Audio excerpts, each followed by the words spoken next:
In a small suburban neighborhood in western Tokyo called Setagaya, a quaint, happy family, the Miyazawas, were living the classic, quiet, familial life. The patriarch, Mikio, a 44-year-old office worker, his wife, Yasuko, a 41-year-old home tutor, and their two young children, 8-year-old Nina and 6-year-old Rei.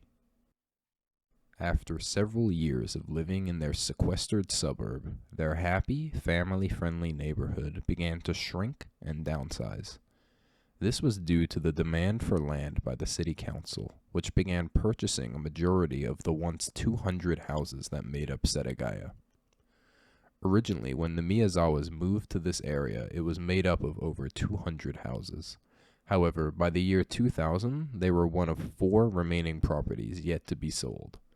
Unfortunately, their remaining time would be cut short on the fateful evening of December 30th. At 10:40 a.m. the next morning, Yasuko's mother, Haruko, would enter the Miyazawa family home to check on her daughter, only to stumble upon a crime scene straight out of hell. Every single member of the household was to be found brutally murdered. Mikio was stabbed several times in the arms, thighs, chest, and face, and a fragment of knife was lodged into his skull. Yasuko and Nina were found back to back with several stab wounds to the face and neck. Nina had deep lacerations in her back and was missing teeth.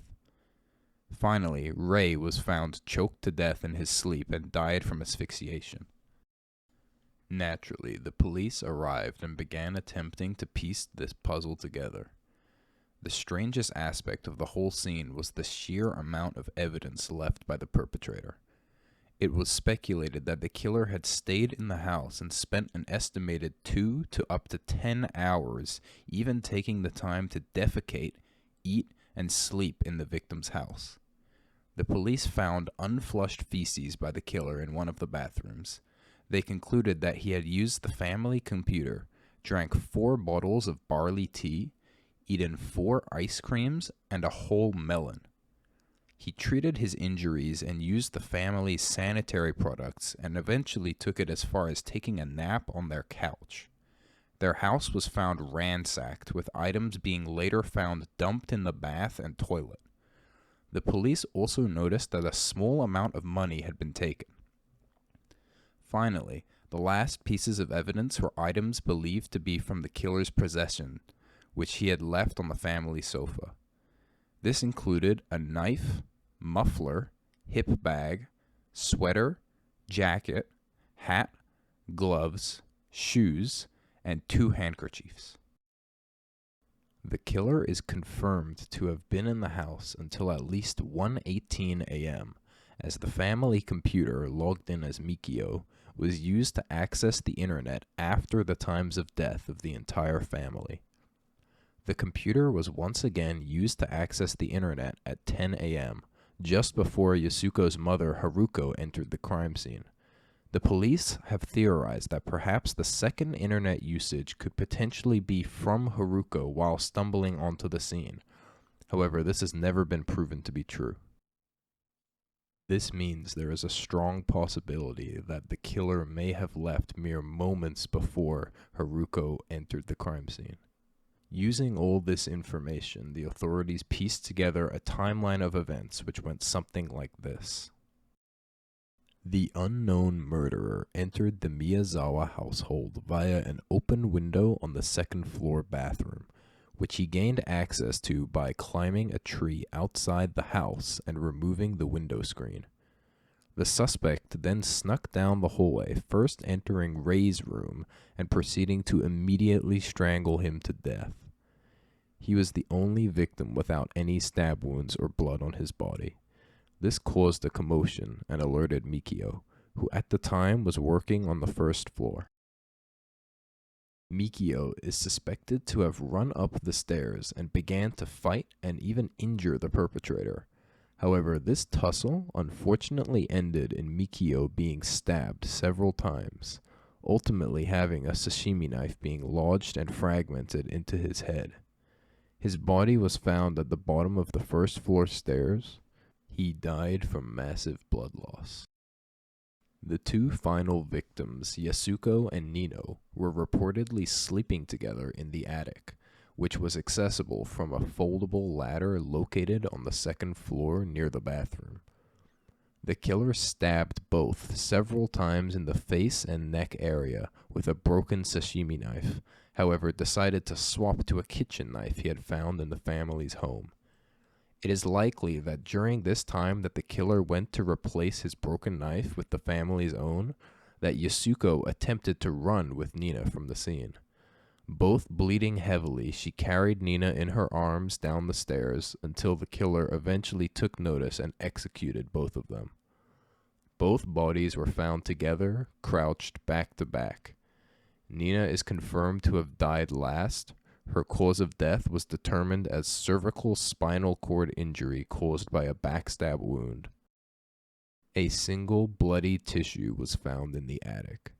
In all likelihood, this was used by Nina's mother to treat her wounds. All this leaves us with many questions. Who could have done it? Why would they do it? Why did the killer stay in the house? Why did they ransack the house? These questions may remain unanswered, but the search for the suspect continues to be one of the most bizarre and mysterious rabbit holes to this day. Investigators found the suspect's DNA and fingerprints everywhere, yet found not a single match with their databases. This indicated the killer had no known criminal record. The police were able to make a series of inferences based off the available evidence in the house. They are as follows. The killer is believed to be 170 centimeters tall and of a thin build. He is estimated to be born between 1965 and 1985, making him 15 to 35 years old at the time of the murders, and he was likely right-handed. After analyzing the blood left at the scene and picking up traces of type A blood, which not a single member of the Miyazawa family possessed, the police had a solid lead in having the killer's blood. A DNA test on the blood revealed that the killer is male and possibly mixed race. It had maternal DNA indicating a mother of European descent, possibly from a southern European country near the Mediterranean or Adriatic Sea, and paternal DNA suggesting a father of East Asian descent. These results meant it was not just possible, but even likely the killer was not Japanese, or perhaps not even present in Japan after the murders were committed. Perhaps the most perplexing piece of evidence were the belongings the killer left behind, one of them being his sweater. This sweater was found to be quite rare. In fact, only 130 units were ever made. Investigators tracked down 12 people who had purchased the sweaters. However, this led to another dead end. The killer's hip bag was found to contain trace amounts of sand inside the bag. This sand was analyzed and confusingly ascertained to have come from the Nevada desert, to be precise, an area of Edwards Air Force Base in California, over 5,000 miles away from the crime scene. Despite over 20 years going by since the infamous case, the authorities are no closer to producing a suspect. It seems this will forever remain a cold case and an unsolved mystery. There is still to this day a 20 million yen reward for any information leading to the arrest of the killer or killers involved. The number to call to provide information is 03-3482-0110. Thanks for watching. Stay tuned for more mysteries. See you soon.